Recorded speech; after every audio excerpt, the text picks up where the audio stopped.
Carter, drop the manifest and get to headquarters immediately. A 4-star general is sitting in the commander's office. He specifically asked for you by name, and honestly, you look like you are about to be court-martialed. Sergeant Malik's voice cut through the freezing morning air at Camp Ridgeline, Georgia, hitting me like a physical blow. I was 26 years old, a corporal, and a marine logistics specialist. It was barely 0600 hours. I was currently covered in dark engine grease, holding a metal clipboard tight against my chest to block the wind, and standing next to a line of loud, idling heavy transport trucks. I froze completely. I looked at Malik to see if this was some terrible, twisted joke. It was not. He looked pale, shifting his weight nervously from foot to foot, his breath pluming in the cold air. "Are you serious, Malik?" I asked, my voice tight. "Dead serious, Carter. Get moving. Now." My stomach immediately dropped into my boots. Headquarters. The base commander's office. A 4-star general. There was absolutely only one logical reason I was being summoned to the highest office on the military base, and his name was Major Eric Vaughn. Major Vaughn was the newly appointed operations officer, and since the day he arrived, he had been an absolute nightmare. I assumed he had finally done it. He had escalated my file to the highest possible level. I assumed my career in the military was officially over. I wiped my greasy hands on a dirty rag, handed the heavy clipboard to Malik without saying another word, and started the long, dreadful walk across the base to the main command building. The Georgia air bit sharply into my face, but I barely felt the cold. Every step I took felt heavier than the last, my mind racing through every possible scenario. As a logistics specialist, my job was highly demanding. I had to make sure people, weapons, ammunition, and vital supplies got exactly where they needed to be, exactly when they needed to be there. I prided myself on my strict discipline. I was quiet, I kept my head down, I did my job perfectly, and I stayed entirely out of trouble. But ever since Major Vaughn took over operations, staying out of trouble had become physically impossible. He was a man obsessed with trivial paperwork, absolute control, and making harsh examples out of people just to flex his authority. I was convinced he had built a massive case against me to ruin my military record over some microscopic clerical error. I finally reached the large brick command building. I pushed heavily through the thick glass doors, walked past the armed military police officer at the front desk, and marched down the long, brightly lit, polished hallway toward the base commander's office. I stopped in front of the heavy oak door. I took a deep breath, trying to slow my racing heart, and knocked firmly. "Enter," a deep voice called out from inside. I turned the brass handle, opened the door, and stepped inside the spacious office. I immediately stood perfectly at attention, snapping my hand up into a sharp salute. The atmosphere in the room was suffocatingly tense. Colonel Langford, our base commander, was standing rigidly by the side of his large wooden desk, his hands clasped tightly behind his back. Sitting comfortably in the high-backed leather chair opposite him was a man wearing the immaculate dress blue uniform of the United States Marine Corps. On his shoulders gleamed 4 bright silver stars. General Victor Holloway, one of the highest-ranking and most powerful commanders in the entire United States military. "Corporal Ava Carter reporting as ordered, sir," I said loudly, forcing my voice to remain perfectly steady despite the absolute panic screaming in my chest. The general slowly stood up from the leather chair. He turned around to face me. I braced myself for the incoming yelling. I braced myself to hear him read out loud about Major Vaughn's disciplinary reports and tell me I was being stripped of my rank. But then I actually looked at the general's face. I blinked hard. My breath completely caught in my throat, choking me for a second. I actually broke military bearing for a split second as my eyes widened in sheer disbelief that I knew him, that he was not a stranger. He was the old man. He was the exact same man I had bought dinner for 3 weeks at Geo. My mind violently and instantly pulled me back to that specific night. It was a Tuesday, exactly 3 weeks earlier. I had just finished a brutal, mind-numbing 14-hour shift sorting supply chains. It was pouring rain outside. the kind of freezing, relentless Georgia downpour that soaked right through your utility uniform and chilled your bones to the core. I was thoroughly exhausted. My muscles ached, my combat boots felt like they weighed 50 pounds each, and I just wanted a hot, cheap meal before I collapsed into my bed and passed out. I drove my beat-up car off the military base and pulled into the glowing, rain-slicked parking lot of the Iron Harbor Diner.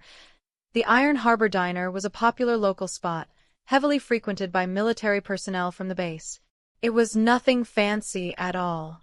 Just flickering neon signs in the windows, cracked red vinyl booths, and the heavy, comforting smell of stale black coffee and cheap fried bacon.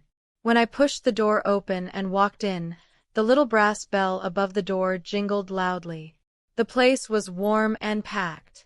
A large group of Navy sailors were laughing and talking loudly in a corner booth, and a few tired-looking commercial truckers were hunched over the main counter. I sat down by myself at a small, wobbly table near the back window and ordered a plain cheeseburger and a mug of black coffee.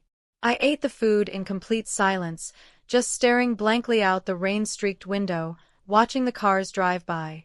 I was deeply tired, both mentally and physically drained from the demands of the base. When I finished the last bite, I grabbed my paper check and walked up to the front counter to pay and leave. That was exactly when I first saw him. There was an older man standing right at the cash register. He was wearing a faded, oversized green military field jacket and a worn-out black baseball cap that said Desert Storm Veteran in yellow stitching on the front. He looked incredibly tired. His face was deeply weathered, heavily lined with years of hard work, stress, and age. He was trying to pay for his simple meal. "I'm really sorry, Han," Linda, the older waitress working behind the counter, said gently, looking at the screen. The card declined again. The noisy diner suddenly felt very quiet to me. The old man slowly pulled his plastic card back from the machine. He looked deeply embarrassed, his shoulders slumping. He opened his worn, cracked leather wallet and started digging frantically through the compartments. He pulled out a single $5 bill and two highly crumpled $1 bills. $7 total. "How much was the bill again?" he asked. His voice was raspy, quiet, and shaking slightly. $16.45, Linda said, looking extremely apologetic and uncomfortable. "I can take off the charge for the coffee. Maybe that will help?" No, the old man said quickly, shaking his head. He looked down at the measly $7 in his rough hand. He looked completely defeated. I'll just leave this cash right here for what I ate, and I'll walk down to the ATM down the street to get the rest. I'll be right back, I promise." He started to turn away from the counter, heading for the door. He looked completely humiliated. I didn't even stop to think about it. It wasn't some calculated, heroic decision. It was just an immediate gut reaction to seeing someone struggle. I stepped forward quickly and put my hand flat down on the laminate counter. "Put it on my tab," I said firmly to Linda. The old man stopped dead in his tracks. He turned around slowly and looked at me. He looked intently at my green uniform, my boots, and finally my face for a very long time. He didn't say anything at first, just studied me. "Miss, you really don't have to do that," he said quietly, his pride clearly wounded. "I have the money. I just need to go down to the bank." "It's pouring rain out there, sir," I said, pulling out my own credit card and handing it directly to Linda. "And it's only $16. Please, just let me get it. It's really not a big deal at all." He stood there and stared at me for a very long time. His eyes were incredibly sharp. They did not match his frail, tired appearance at all. They were highly calculating, crystal clear, and intensely focused on me. He looked at me right then like he was reading a detailed file on my entire life. "You a Marine?" he finally asked. "Yes, sir," I replied, standing up a little bit straighter out of pure habit. "What's your name?" he asked. "Corporal Ava Carter, sir," I answered clearly. He nodded slowly, absorbing the information. Linda handed me my printed receipt, and I quickly signed it with a pen from the counter. I handed it back to her, grabbed my keys, and turned around to leave. I desperately needed to go home and sleep. "Corporal Carter," he called out loudly behind me. I stopped with my hand on the door and looked back over my shoulder. He was adjusting his faded Desert Storm cap on his head. "The Corps still produces good Marines," he said, staring right into my eyes. I didn't really understand what he meant by that. I genuinely thought he was just an old veteran feeling a bit nostalgic about his service days. I just gave him a polite nod, told him to have a good night, pushed the door open, and walked out into the freezing rain. I forgot about the entire interaction almost immediately. To me, it was just paying for a cheap meal. It was just $16. I went right back to my stressful life, back to my exhausting 14-hour logistics shifts, and back to the rapidly growing nightmare that was Major Eric Vaughn. But standing here right now, exactly 3 weeks later, in the tense silence of the base commander's office, looking directly at the 4 shining silver stars on the shoulders of the man standing in front of me, I realized I had made a massive, life-altering miscalculation. The tired old man from the local diner was General Victor Holloway, and he was looking right at me, waiting for me to speak. Exactly 1 week after that rainy night at the Iron Harbor Diner, Camp Ridgeline got a brutal wake-up call. We received a brand new operations officer, Major Eric Vaughn, and he arrived with a dark, heavy reputation trailing right behind him. The rumor mill inside the barracks was already spinning at full speed before he even unpacked his boxes in his new office. Word was that he had personally ruined the promotion chances for at least 3 different Marines at his last command. He was not a combat-focused leader who cared about the mission. He was a micromanager completely obsessed with paperwork, formatting, and a rigid, unforgiving brand of discipline. We felt his impact immediately. In his very first week on our base, he issued 8 formal disciplinary reports and 5 written warnings. The supply depots and the motor pool suddenly felt like active minefields. Nobody dared to make even a microscopic mistake.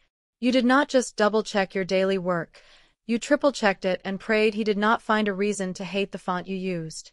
The grease and diesel fumes usually felt like home to me, but under Vaughn, the garage felt like a prison.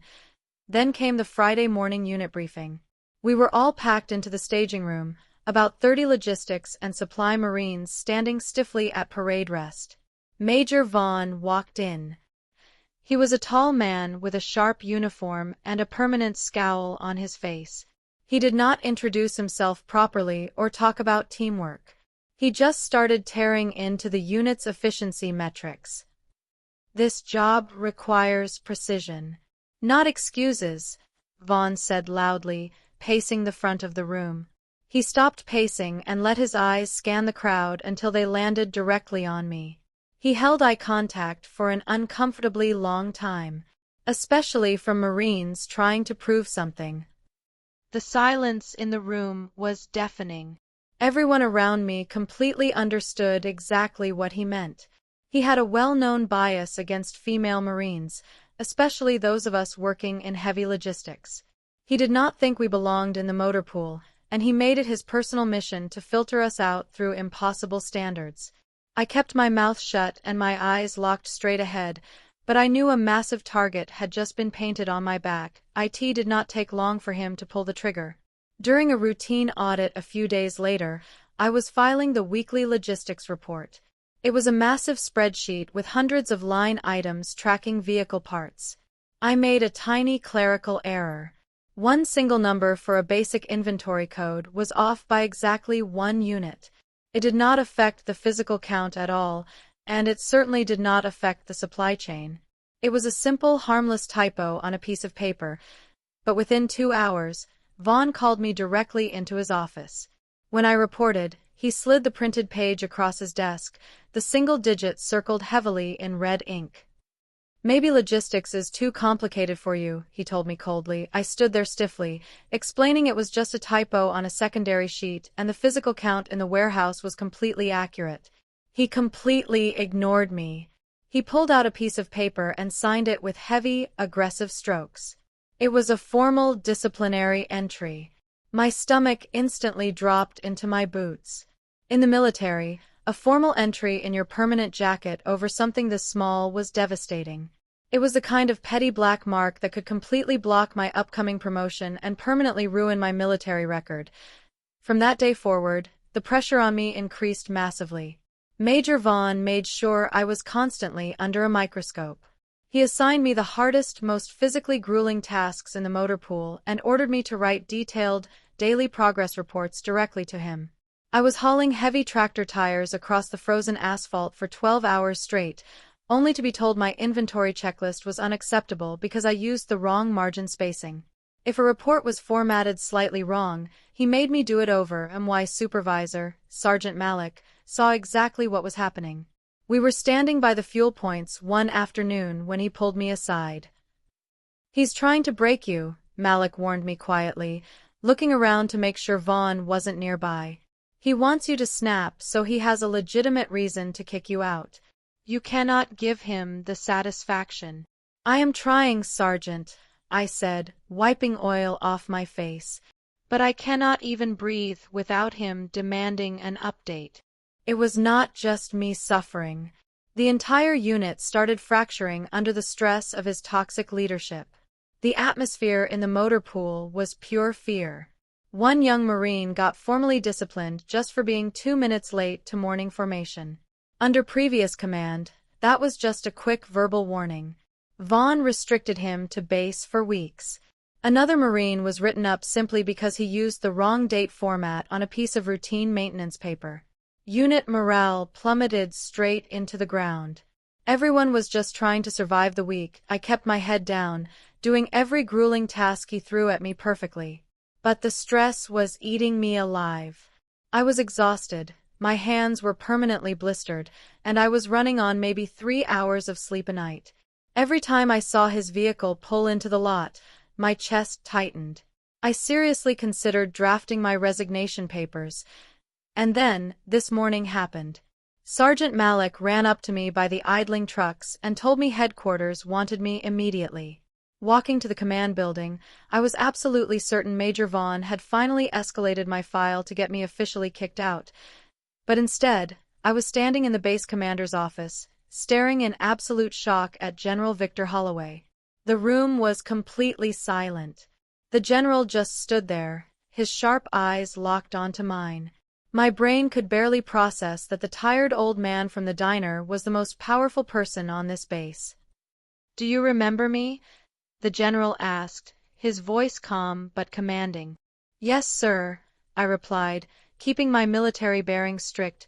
Though my heart was pounding, he took a slow step toward me. "Why did you pay for my meal?" he asked. The question caught me completely off guard. Of all the things I expected, a debriefing about a diner bill was not it. There was no tactical answer, so I just told the simple truth. "Because Marines take care of veterans," I answered firmly. "You were struggling. It was the right thing to do." A small, genuine smile touched the general's face. He turned around and walked back to the large wooden desk. He reached out and placed his hand flat on top of a thick, secret file sitting right in the center. Inside that file were all the disciplinary reports and anonymous feedback forms from our unit. Major Vaughn's name appeared continuously throughout those pages. "I've been reviewing leadership patterns on this base," the general said, his voice dropping to a tone of pure authority. Before anyone else could speak, the heavy oak door to the office suddenly swung open. Major Eric Vaughn marched into the room. He did not knock. He clearly expected to find only Colonel Langford and me inside. He was holding a thick manila folder in his left hand, and he had that familiar, arrogant sneer plastered across his face. "Colonel Langford, I have the formal discharge recommendation paperwork for Corporal Carter ready for your final signature," Vaughn said briskly as he stepped through the doorway, his eyes locked on his own documents. "Her latest performance metrics are completely unacceptable, and I believe we need to make an immediate example out of her to restore order in the motor pool." He finally looked up. The arrogant sneer vanished from his face instantly. It was replaced by a look of sheer, unadulterated terror. Major Vaughn stopped dead in his tracks. His eyes widened as they locked onto the 4 silver stars gleaming on the shoulders of the man standing by the desk. All the blood completely drained from Vaughn's face, leaving him looking like a ghost. The manila folder in his hand trembled slightly. He snapped into a rigid, panicked salute. "General Holloway, sir. I apologize. I had absolutely no idea you were on this base." General Holloway did not return the salute immediately. He just stood there, his hands clasped behind his back, staring at Vaughn with a look of cold, calculating authority. The silence in the room stretched out for what felt like an eternity. It was heavy, suffocating, and incredibly tense. I stood perfectly still at attention, my heart hammering against my ribs, watching the man who had made my life a living hell for the past week completely fall apart in front of me. "Put your hand down, Major," General Holloway finally said. His voice dangerously quiet. Vaughn dropped his hand quickly. He swallowed hard. He looked nervously at Colonel Langford, who was standing silently by the window, offering no help whatsoever. Then Vaughn looked at me, a flash of pure confusion crossing his eyes. He clearly could not understand why a 4-star general was standing in the commander's office with a lowly corporal from the motor pool.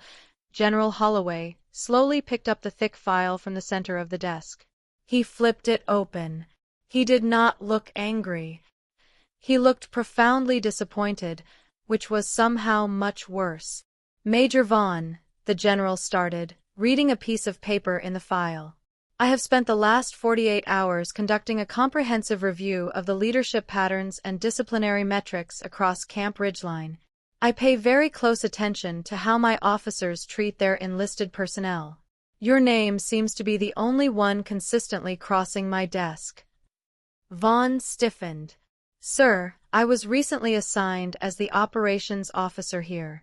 I found the logistics division to be lacking in proper military discipline. I have simply been enforcing the standard." General Holloway flipped to another page. "In 18 days you filed 11 disciplinary reports," he stated, looking up directly into Vaughn's eyes. "You have issued over a dozen written warnings. You have restricted personnel to base for minor clerical errors. You have effectively brought the logistics supply chain to a grinding halt because your Marines are too terrified to do their jobs." "Maintaining discipline, sir," Vaughn replied, though his voice cracked slightly. He was trying desperately to sound confident, but he was failing miserably. "The standard must be upheld. We cannot allow mistakes." "Or building a reputation," the general fired back, his voice suddenly sharp and commanding. "Are you trying to build your own career on the broken backs of the Marines under your command?" Vaughn opened his mouth to speak, but the general cut him off immediately. "I have anonymous statements right here from the Marines in your unit," General Holloway continued, tapping the file with his index finger. He pulled out a few typed sheets of paper. "These statements paint a very clear, very disturbing picture. They state that you actively target female Marines. They state that you create an environment based entirely on fear and intimidation, rather than mutual respect and operational readiness. You do not lead, Major. You bully." Vaughn looked completely panicked now. He stepped forward.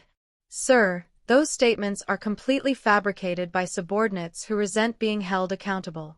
Corporal Carter, for example, has consistently shown a lack of attention to detail. Just last week, she falsified a logistics report. She made a typo on a secondary spreadsheet that affected absolutely nothing," General Holloway interrupted, his voice echoing loudly off the walls of the office. "And you used it as an excuse to try and destroy her military career. You targeted her specifically because you do not believe women belong in heavy logistics. Do not lie to me, Major. I have the entire audit trail right in front of me." Vaughn was entirely speechless. He stood there, his mouth opening and closing, completely unable to form a coherent defense. The arrogant, untouchable officer who had tormented our unit was gone. In his place was just a small, petty man who had finally been caught by someone with the power to stop him. General Holloway turned his attention away from Vaughn and looked directly at Colonel Langford. Colonel, the general said firmly. Relieve Major Vaughn of operational authority. Colonel Langford nodded sharply. Yes, General. Vaughn physically staggered backward as if he had been punched in the chest. Sir. General, please. You cannot do this. Your career is no longer my primary concern, General Holloway said coldly. My primary concern is the welfare and the operational readiness of the Marines on this base. You have proven yourself entirely incapable of leading them. You will hand over your security badges to the military police at the front desk. You will return to your quarters, and you will wait there until you receive your new orders. You are dismissed. Vaughn stood frozen for a second, looking back and forth between the general and the colonel. He realized it was completely over. His career was immediately frozen. His absolute authority was gone. He slowly turned around, his shoulders completely slumped in defeat, and walked heavily out of the office. The heavy oak door clicked shut behind him. The sudden silence in the room was overwhelming. I let out a breath I didn't even realize I had been holding. My legs felt slightly weak. The massive, crushing weight of Major Vaughn's toxic leadership had just been lifted off my shoulders in a matter of minutes. General Holloway closed the file on the desk. He took a deep breath and his strict military posture relaxed slightly. The intense, intimidating aura of the four-star commander faded just a bit, and I finally saw a clear glimpse of the tired old man from the diner again. Stand at ease, Corporal Carter, he said gently. I quickly shifted my stance, putting my hands behind my back, feeling a massive wave of relief wash over my entire body. I assume you have a few questions, he said, walking around the desk to stand closer to me. Just a few, sir, I replied honestly. He smiled slightly. I travel frequently, Corporal, and when I visit a military installation, I rarely tell the base commanders I am coming right away. I prefer to go incognito. I walk the perimeter, I visit the local towns, and I see how the personnel actually behave when they do not think a commanding general is watching them. He leaned back comfortably against the edge of the heavy wooden desk. That night at the diner was not a test. I was genuinely just trying to get a hot meal after a long day of travel. My bank flagged my card for suspicious activity because I had crossed state lines. I really was just an old man who couldn't pay for his coffee and burger. I listened intently, completely fascinated by the sheer reality of the situation. Your action that night made me pay attention to you, General Holloway continued, his voice steady and full of deep respect. When a Marine shows that level of selfless dedication to a stranger, I remember their name. So, when I finally arrived on base and started reviewing the personnel files, I specifically looked for you. And when I looked for you, I saw the massive, unnatural spike in disciplinary actions filed by Major Vaughn. He paused, looking deeply into my eyes. Character reveals itself when no one important is watching, the general said quietly. You thought I was just a washed-up veteran with absolutely no money. You had nothing to gain by helping me, and you did it anyway. That told me everything I needed to know about your personal integrity. Major Vaughn, on the other hand, thought he was completely untouchable. He used his authority to crush his subordinates when he thought no one above him was looking. That told me everything I needed to know about his lack of integrity. He reached over to the desk, picked up a stiff, cream-colored envelope, and held it out to me. This is a letter of commendation, General Holloway said. It is going directly into your permanent military jacket. It officially overwrites and nullifies every single disciplinary action Major Vaughn filed against you. I reached out with a trembling hand and took the envelope. I was completely speechless. A letter of commendation from a four-star general was incredibly rare. It practically guaranteed my next promotion. I looked down at the envelope, feeling a massive knot of heavy emotion tight in my throat. Thank you, sir, I managed to say, my voice thick. I really don't know what to say. You don't need to say anything, Corporal, he replied. You just need to keep being the kind of Marine this Corps needs. He stood up straight, his face turning serious again as he prepared to impart a final piece of advice. The harsh fluorescent lights of the office seemed to soften just a bit. I held the heavy envelope in my hands, feeling the textured paper against my calloused fingers. It was the physical proof that I had survived. The nightmare was actually over. Major Vaughn could no longer threaten my livelihood, my career, or my peace of mind. He could no longer terrorize the young Marines in the motor pool who were just trying to do their duty. The crippling fear that had gripped Camp Ridgeline for the past 3 weeks was completely gone, erased by the quiet observation of a man who understood what true leadership actually meant. There is a fundamental difference between holding rank and holding respect, General Holloway said, breaking the quiet silence of the room, his eyes carrying the heavy weight of decades of military service. Rank gives authority, General Holloway continued, his voice steady in the quiet office. Character gives legitimacy. I nodded slowly, letting those heavy words sink in. He explained that absolutely anyone can wear shiny brass rank on their collar, but earning the true loyalty and respect of the people under your command takes actual humanity and unbreakable integrity. He stepped forward, reached out his arm, and firmly shook my hand. His grip was incredibly strong and deeply calloused, the physical grip of a man who had clearly spent decades doing the hard, grinding work before he ever pinned those silver stars to his shoulders. You keep looking out for your people, Corporal Carter, he said quietly, releasing my hand. The endless paperwork will take care of itself. The real mission gets done by the people, not the spreadsheets. Never forget that. I won't, sir. Thank you. Dismissed. I snapped one final crisp salute, did an immediate about-face, and walked out of the office. When I stepped back out into the long, brightly lit, polished hallway, I felt completely different.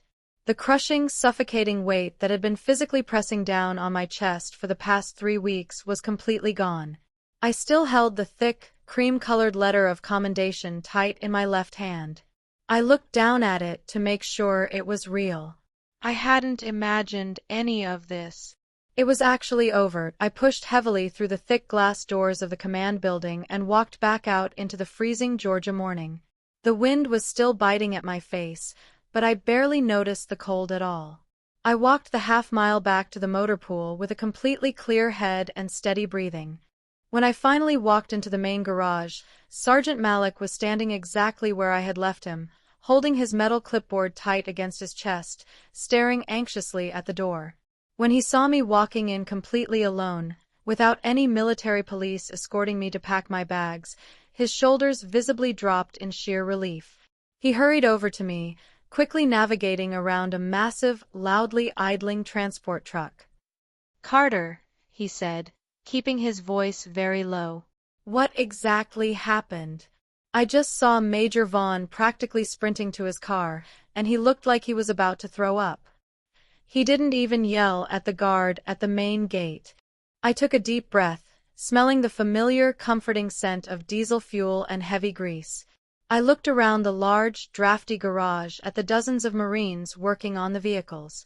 They were all incredibly tense, moving mechanically, absolutely terrified of making a microscopic mistake. "Major Vaughn is gone, Sergeant," I said plainly, looking right at him. "He's been formally relieved of operational authority." Malik stared at me blankly. "What? Who relieved him?" "Colonel Langford. General Holloway. The 4-star. Malik's eyes widened in absolute shock. "What does a 4-star general have to do with you getting called to headquarters?" I smiled slightly. It turns out the general and I had dinner together a few weeks ago. I didn't explain all the crazy details to him right then. I just handed Malik the daily manifest back and got right to work. The news of Major Vaughn's sudden departure spread through Camp Ridgeline faster than a wildfire. By lunchtime, the entire logistics division knew that the suffocating reign of terror was officially over. You could physically feel the atmosphere in the entire base completely shift. The paralyzing fear evaporated instantly. The young Marines who had been completely terrified to speak up or ask questions suddenly went back to doing their jobs with actual confidence. The heavy, dark cloud that had hovered over the motor pool lifted entirely. And the most ironic part was that without Vaughn breathing down our necks and micromanaging every single keystroke, our unit's efficiency actually skyrocketed. We communicated much better, we moved heavy supplies faster, and the physical toll of the job didn't feel nearly as heavy. Our direct chain of command immediately stepped in, reviewed Vaughn's massive stack of petty disciplinary reports, and quietly shredded almost all of them, completely restoring the promotion tracks for the Marines he had unfairly targeted. Exactly 2 weeks after that highly tense meeting in the commander's office, I found myself driving off base after another long, exhausting Tuesday shift. The weather was much better this time, a crisp, clear evening without a drop of freezing rain in sight. I pulled my beat-up car into the familiar parking lot of the Iron Harbor Diner. I pushed the heavy door open, hearing the exact same little brass bell jingle loudly above my head. The diner smelled exactly the same, a heavy, deeply comforting mix of fresh black coffee, fried bacon, and old vinyl booths. It was reasonably busy with the dinner rush, but I quickly spotted the small, wobbly table near the back window where I always sat. I walked over and slid into the booth. A few minutes later, Linda, the older waitress with the kind eyes, walked over with a steaming glass pot of coffee. She started to pour it into my ceramic mug, then stopped midway. She looked down at my face, then at my green utility uniform, and a wide, incredibly genuine smile broke out across her face. "Well, I'll be," she said softly, setting the coffee pot down on the table. "You're the Marine, aren't you? From a few weeks ago." "Hi, Linda," I said, smiling back at her. "Yeah, that's me. Just a plain cheeseburger and black coffee again, please." Linda didn't even bother to write the order down. Instead, she slid right into the empty seat across from me in the booth.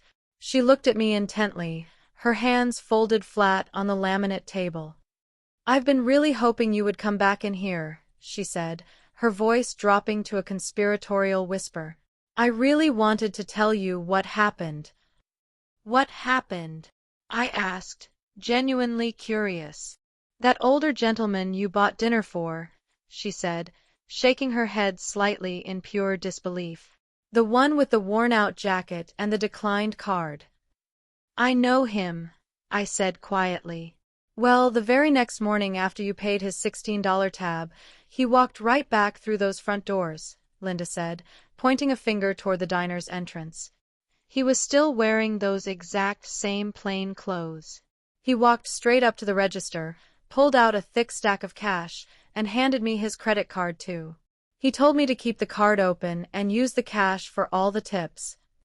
I leaned forward slightly, listening very closely to her. "He paid for the breakfast of every single Marine that walked into this diner that entire day," Linda told me, her eyes shining with real emotion. "Dozens and dozens of them. Young kids from the base, old veterans passing through. He just sat by himself in the corner booth over there, drinking black coffee, and quietly paid every single bill. He didn't introduce himself to anyone. He didn't make a big show of it. He just covered all their meals without giving a reason."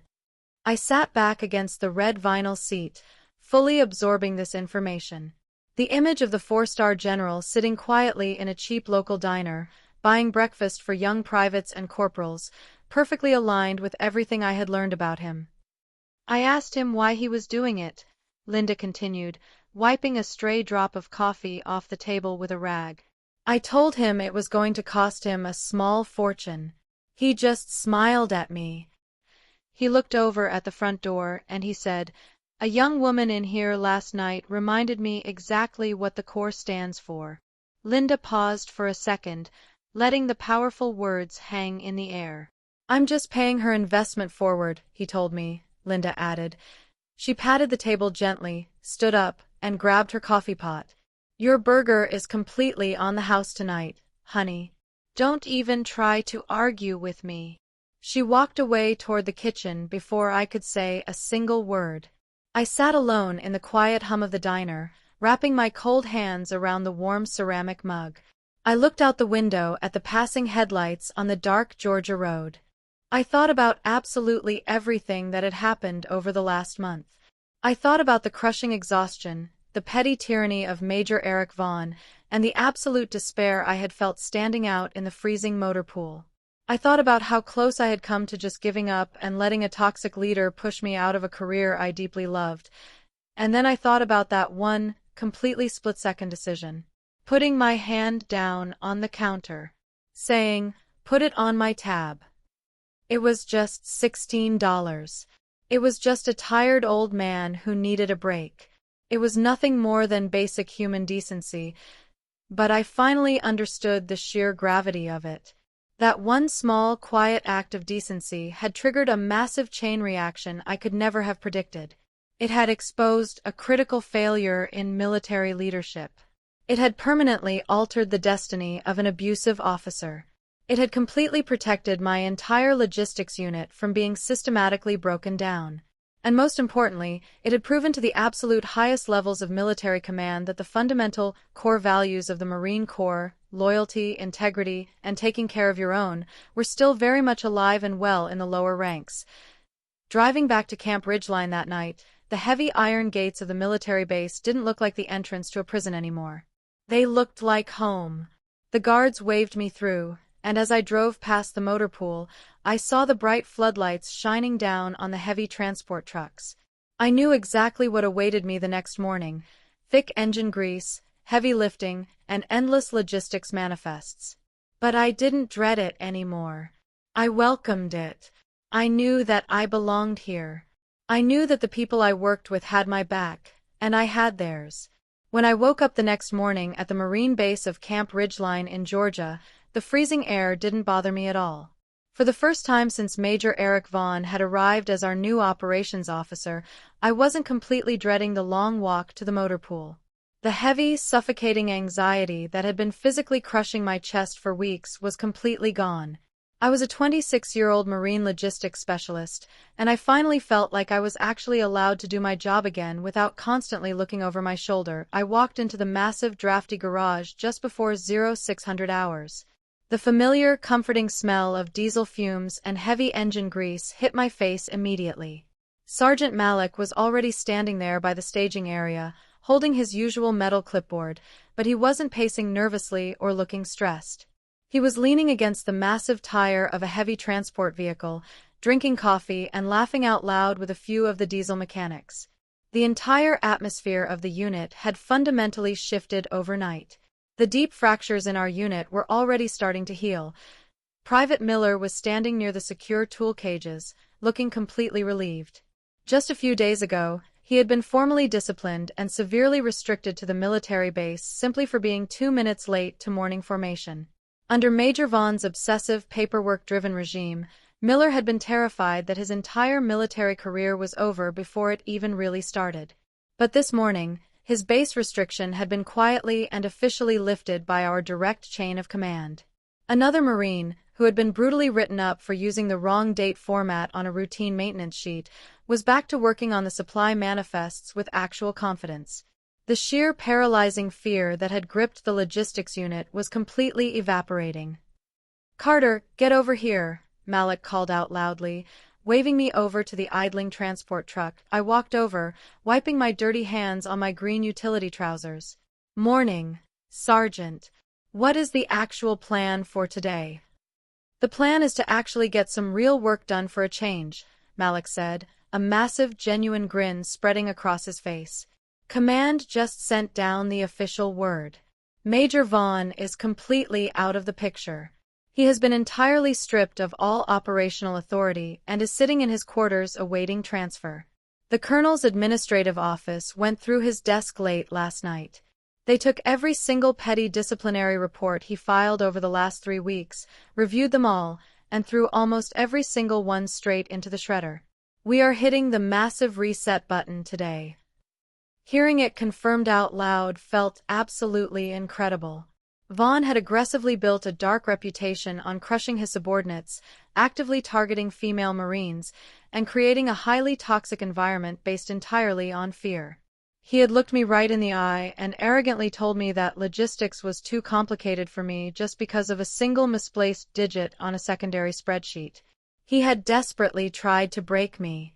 Now, his career was entirely frozen, and we were the ones still standing on the garage floor.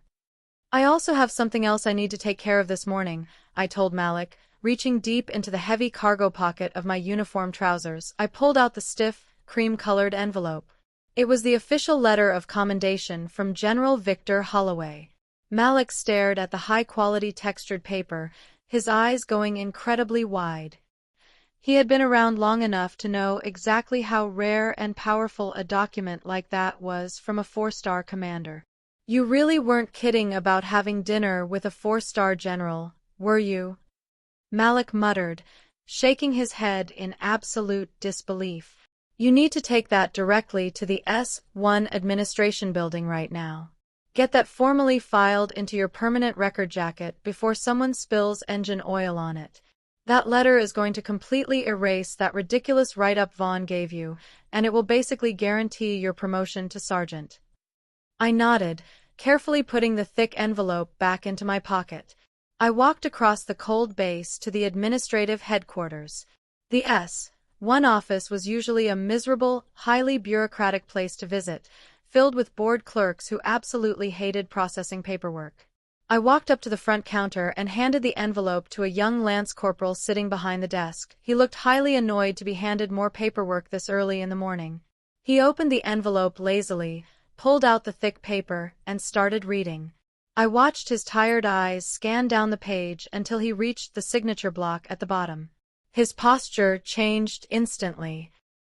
He sat up completely straight, his eyes wide in shock, and he looked at me like I had just handed him a live, unpinned grenade. "Corporal, is this actually real?" he stammered nervously, looking closely at the signature of the highest-ranking officer he had ever seen. "It's real," I said calmly. "The general handed it to me personally yesterday in the base commander's office." The clerk didn't dare ask any more questions.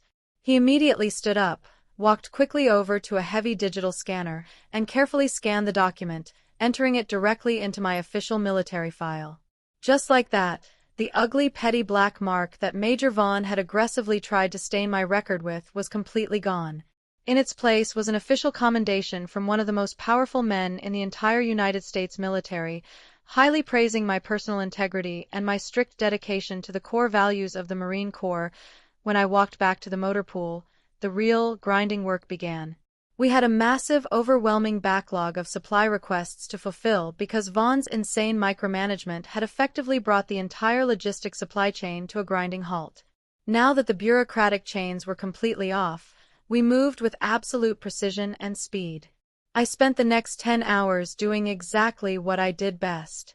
I coordinated the heavy loading of vehicle parts, meticulously cross-checked ammunition manifests, and directed the massive transport trucks out of the staging area. We spent the late afternoon completely overhauling the transmission of a massive 7-ton tactical vehicle. Normally, Major Vaughn would have demanded 3 separate written progress reports before we were even allowed to unbolt the chassis. Today, Malik just pointed at the broken truck and told us to get it done. We worked side by side, covered head to toe in black oil, passing heavy wrenches and communicating without needing to say much at all. It was physically exhausting work. My muscles ached deeply, and my hands were heavily blistered by the end of the shift. But it was an incredibly good kind of tired. It was the kind of tired that came directly from knowing you actually accomplished the mission, not the soul-crushing exhaustion of trying to please a tyrant. As I worked under the loud trucks, I kept thinking about the intense conversation I had with General Holloway. He had firmly told me that true character reveals itself when no one important is watching. He was absolutely right. The people who truly made the military function weren't the ones obsessed with formatting rules and projecting fake authority. It was the young mechanics busting their knuckles on cold steel engines. It was the supply clerks working 14-hour shifts in the pouring rain to make sure the frontline units had exactly what they needed. It was kind, hard-working people like Linda at the local diner, serving cheap black coffee to tired sailors and truckers. Major Vaughn had completely forgotten all of that. He honestly believed that his rank gave him the absolute right to break people down. But as the general had powerfully stated, rank only gives you authority. Your character is what gives you actual legitimacy. By trying to force his respect through pure intimidation and fear, Vaughn had lost absolutely everything. By the end of the week, the motor pool was running at peak operational efficiency. We were processing complex supply chains much faster than we ever had before. The trucks were leaving the iron gates exactly on time, the massive inventory was perfectly accurate, and the Marines were actually taking genuine pride in their difficult work again. We were a real team. We were taking care of each other, exactly the way Marines are always supposed to do. I didn't know exactly where Major Vaughn had been transferred to, and honestly, I didn't care at all. He was just a bad memory that had briefly haunted Camp Ridgeline before being chased away by a worn-out Desert Storm veteran who just happened to wear 4 silver stars. Justice, in its own quiet, completely unexpected way, had been flawlessly served over a simple $16 diner bill. I sat perfectly still in the cracked red vinyl booth of the Iron Harbor Diner, holding the warm ceramic mug of black coffee between my hands. 2 weeks had officially passed since that unbelievable morning at headquarters, and I had finally come back to the diner. Linda, the kind waitress who always looked out for the troops, had just finished telling me the rest of the story. She told me that the very next morning after I paid the $16 bill, the general returned to the diner. He didn't come in wearing his perfectly pressed military uniform, he was still dressed like a tired, everyday veteran. But this time, he paid for the breakfast of every single Marine that walked through the doors for the entire day. He never announced his high rank to the crowd, and he didn't give them a grand reason for his extreme generosity. He simply told Linda that I had reminded him exactly what the Marine Corps stands for. Hearing those specific words hit me harder than any physically grueling task ever could. As a 26-year-old Marine logistics specialist, my entire world was built on rigid structure, strict discipline, and remaining absolutely calm under extreme pressure. I was naturally quiet, and I prided myself heavily on my personal integrity, always keeping my head down and focusing solely on doing the hard work. But sitting there in the diner, I finally realized that my one small, instinctual act of paying for an old man's meal had created a massive, unstoppable ripple effect. It had completely changed the fate of a toxic military officer, protected my entire unit from falling apart, and proved that the core values of the Marine Corps were still deeply respected. I looked out the diner window at the dark Georgia night, thinking back to how terrifying everything had been just a few short weeks ago. Major Eric Vaughn, the newly appointed operations officer at Camp Ridgeline, had almost destroyed my entire military career. He was a highly ambitious man who loved to exert total control through endless paperwork, and he brought his deep, unfair bias against female Marines directly into our motor pool. He was exactly the kind of man who would aggressively tell a room full of hard-working troops that our job required precision, not excuses, while glaring specifically at me to imply that I was just trying to prove something because I didn't actually belong there. Vaughn had ruthlessly used a microscopic error, a single digit off on a secondary logistics report, to coldly tell me that logistics was too complicated for me. He had aggressively filed a formal disciplinary entry against me, fully intending to block my upcoming promotion and ruin my permanent military record forever. Because of his toxic leadership, I was subjected to constant, agonizing checks, assigned the hardest physical tasks in the garage, and forced to write detailed daily reports just to survive my shifts. My supervisor, Sergeant Malik, knew exactly what was happening. He warned me that Vaughn was intentionally trying to break me down. The entire unit was suffering deeply under his command. Marines were being formally written up for simply being 2 minutes late to formation or using the wrong date format on routine maintenance sheets, and the overall morale of the unit had completely plummeted to rock bottom. But Major Vaughn had made a massive, fatal miscalculation. He didn't realize that General Victor Holloway, a highly respected 4-star commander, frequently visited military bases entirely incognito to see how things really operated when leadership wasn't watching. When Sergeant Malik told me that headquarters wanted me immediately on that freezing morning, I was absolutely sure my career was completely over. But when I walked into the commander's office and saw the old man from the diner wearing his dress blues with 4 silver stars, everything instantly changed. The general asked me directly why I had paid for his meal. I told him the simple, honest truth. Because Marines take care of veterans. That answer, and my quiet actions at the diner, had prompted the general to look very closely at my personnel file, which led him straight to Major Vaughn's abusive leadership patterns.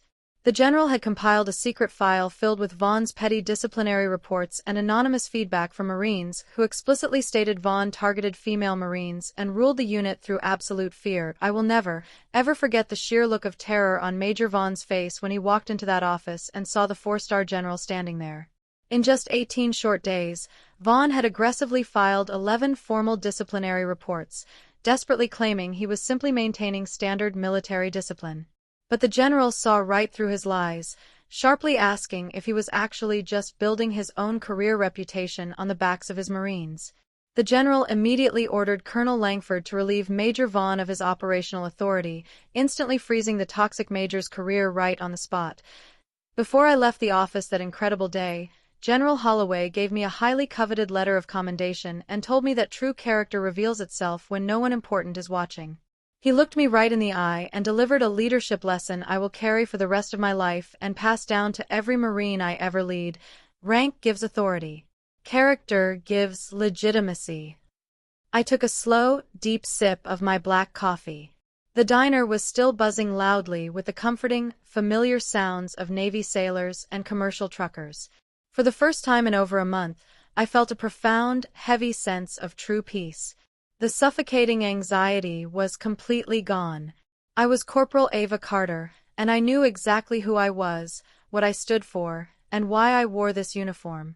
I finished my cheap meal, left a large cash tip on the table for Linda, and walked confidently out into the cool night air.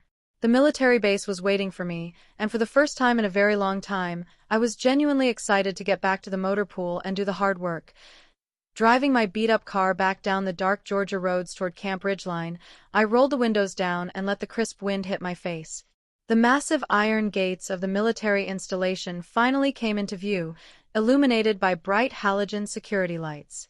When the military police guard checked my ID at the front gate and waved me through, it no longer felt like I was voluntarily driving back into a high-stress prison. It felt like I was actually coming home. I drove slowly past the massive, sprawling motor pool where our heavy transport trucks were parked in perfectly straight rows. The logistics division was finally functioning exactly the way it was supposed to. Without Major Vaughn breathing down our necks and threatening our livelihoods over trivial paperwork formatting, the natural discipline and hard work of the Marines had organically returned. We were communicating clearly, moving heavy supplies efficiently, and actually looking out for each other. The deep rifts in our unit had been completely repaired. All of this incredible change, the salvation of my career, and the protection of my fellow Marines, had ultimately come down to a single, fleeting moment at a diner cash register. A moment where a struggling Desert Storm veteran needed exactly $16, and I just happened to be standing right behind him. The general was absolutely right. The Marine Corps still produces good Marines. And as long as we remember to take care of our own, both in and out of uniform, no toxic leader will ever be able to break us. A few months had passed since the intense showdown in the commander's office, and my life as a 26-year-old Marine logistics specialist had completely transformed. The freezing morning air at Marine Camp Ridgeline down in Georgia still bit at my face when I walked to the motor pool, but the crushing dread was entirely gone. I was officially wearing the rank of sergeant now. The letter of commendation I received from General Victor Holloway, the four-star commander who preferred to visit bases incognito, had accelerated my promotion and completely wiped away the unfair marks against my name. It is funny how quickly the culture of an entire military base can shift when you remove a toxic element. Major Eric Vaughn, the newly arrived operations officer who was completely obsessed with paperwork discipline, was a distant memory. We all knew he was an ambitious man who held a strong bias against female Marines, and he had actively tried to ruin careers. I still remembered standing in that briefing room, listening to him coldly state that our job required precision, not excuses. He had looked right at me, making it clear he was targeting Marines who he thought were just trying to prove something. Vaughn had used a meaningless error, just a single digit off on a report, to tell me that logistics was too complicated for me. He had signed a formal disciplinary entry that could have blocked my promotion and ruined my military record. From that day on, I was subjected to continuous checks, given the hardest tasks, and forced to write daily reports while Sergeant Malik warned me that Vaughn was actively trying to break me. The entire unit had fractured under that pressure, with Marines being disciplined for being 2 minutes late or using the wrong date format. The fear was suffocating, and the morale had dropped to rock bottom. But now, as a sergeant, I was the one walking the floor of the motor pool. I was the one holding the clipboard. And every single time I looked at the young Marines turning wrenches and loading heavy transport trucks, I thought about the words General Holloway had spoken to me. He had looked me right in the eye and told me that rank gives authority, but character gives legitimacy. I promised myself I would never become a leader like Vaughn. I would never build my own reputation by creating an environment of fear or targeting my subordinates. The military is a tough environment by design, but there is a massive difference between tough training and outright abuse of PowerPoint. One Tuesday afternoon, we were handling a massive shipment of vehicle parts. The garage was loud, smelling heavily of diesel fuel and grease. I was reviewing the weekly logistics reports at a small metal desk in the corner. Private Miller, a young, nervous kid who had only been at Camp Ridgeline for a few months, walked up to me and handed me his section of the inventory sheet. I scanned down the columns of numbers. About halfway down the page, I noticed something wrong. A part number was misaligned, and the quantity count for a batch of heavy suspension springs was off by one single unit. It was the exact same kind of minor typo that I had made months ago. Private Miller realized his mistake the second I paused my pen on the paper.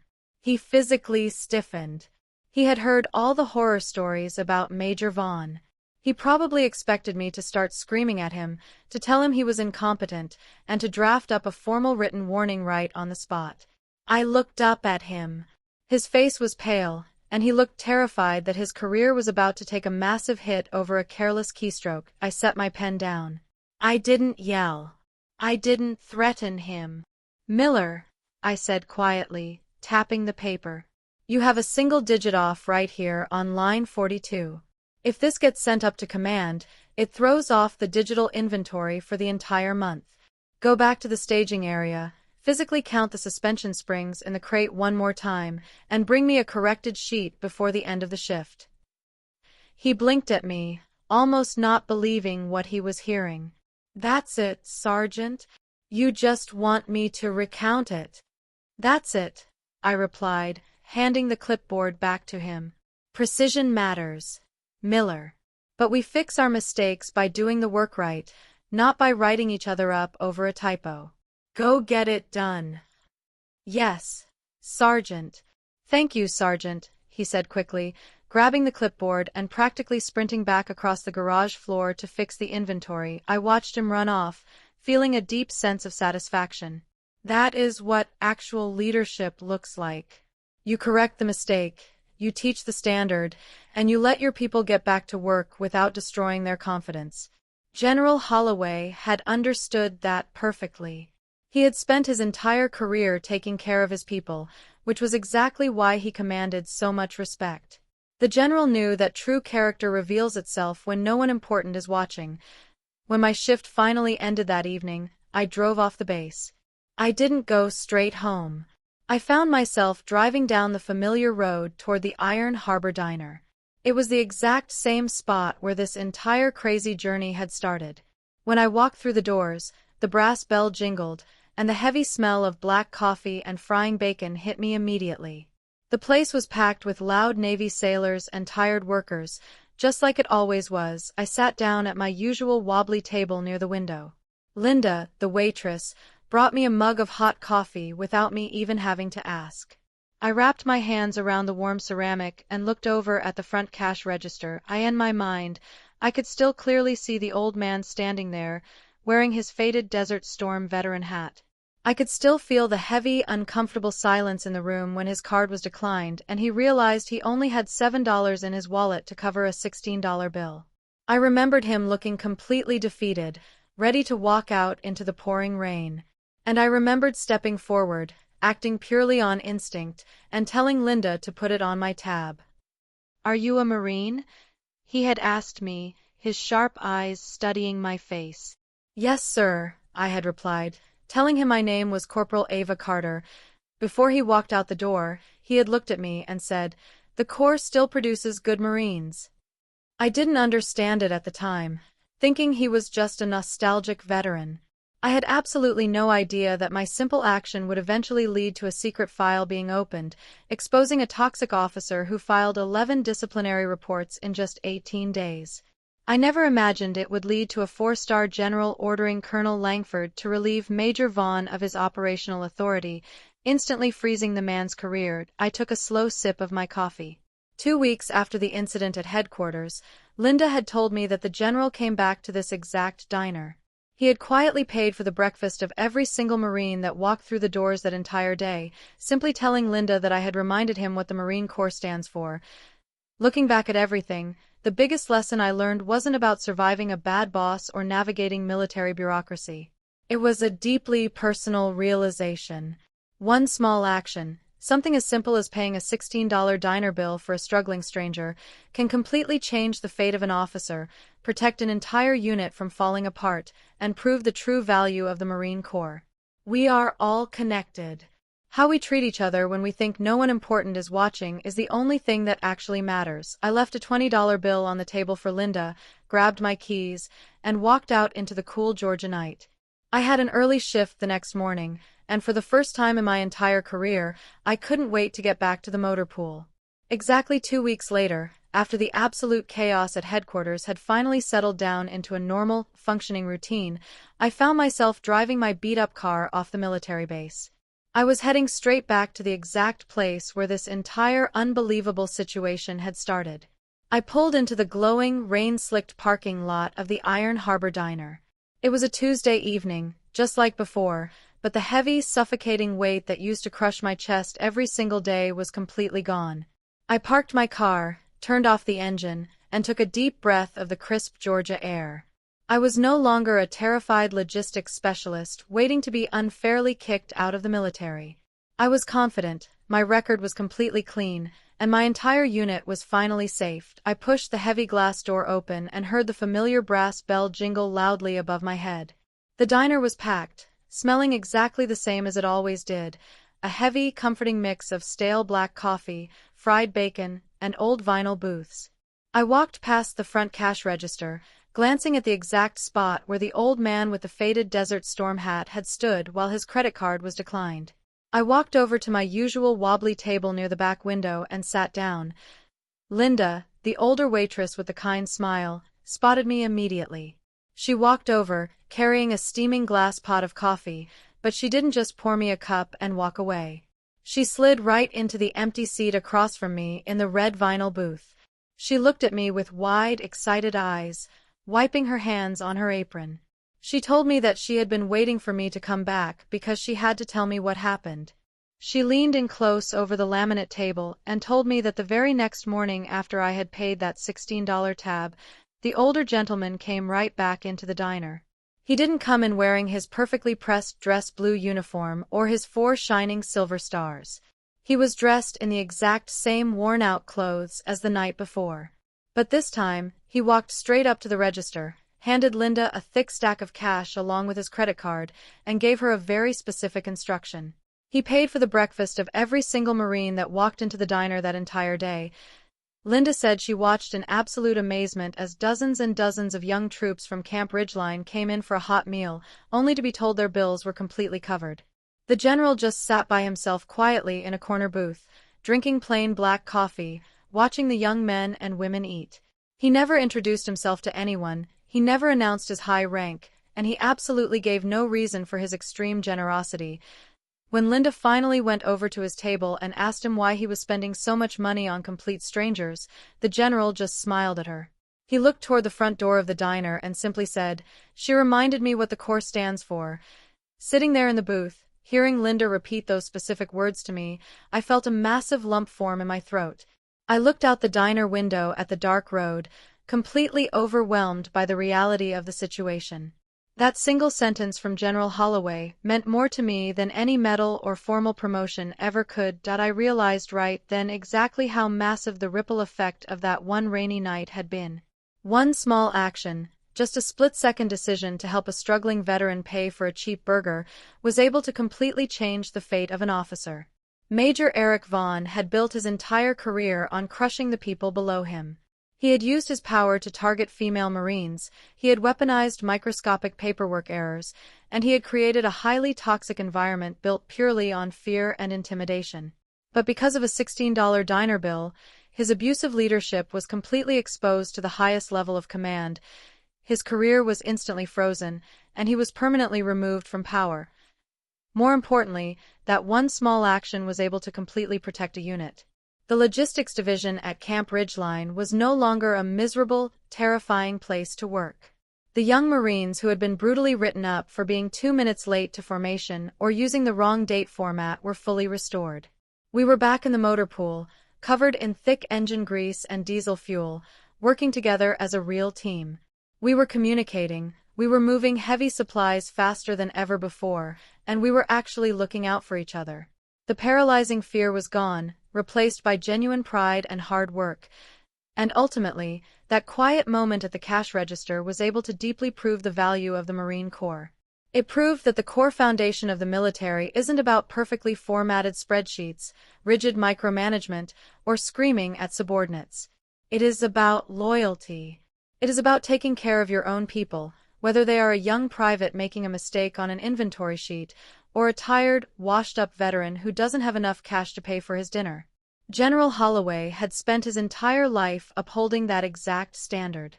He had powerfully reminded me that rank gives authority, but character gives legitimacy. I sat in the diner for a long time that night, finishing my black coffee and a plain cheeseburger. When it was time to leave, I left a large cash tip on the table for Linda, thanked her for telling me the rest of the story, and walked out into the cool Georgia air. As I drove back toward the heavy iron gates of Camp Ridgeline, I thought about the letter of commendation sitting safely inside my permanent military file. I thought about the promotion to sergeant that was coming my way, but mostly, I thought about the future. I knew exactly what kind of leader I was going to be for the rest of my career. I was never going to be a Major Vaughn. I was going to focus entirely on the mission and the people actually doing the hard work. I was going to correct mistakes without destroying a person's dignity, and I was going to judge my Marines based on their effort and integrity, not on their ability to format a secondary document. The military is a tough, demanding, and often unforgiving environment. It requires extreme discipline and massive sacrifices. But General Victor Holloway had quietly taught me the most important lesson of all. You can wear all the shiny brass and silver stars in the world, but if you do not have basic human decency and respect for the people serving under you, you have absolutely nothing. I pulled my car through the main security gate, gave a sharp nod to the military police officer on duty, and drove toward the motor pool. The massive heavy transport trucks were idling loudly under the bright halogen lights, waiting for the morning shift. I parked my car, stepped out into the cold wind, and smiled. I was exactly where I belonged, and I was finally ready to get to work.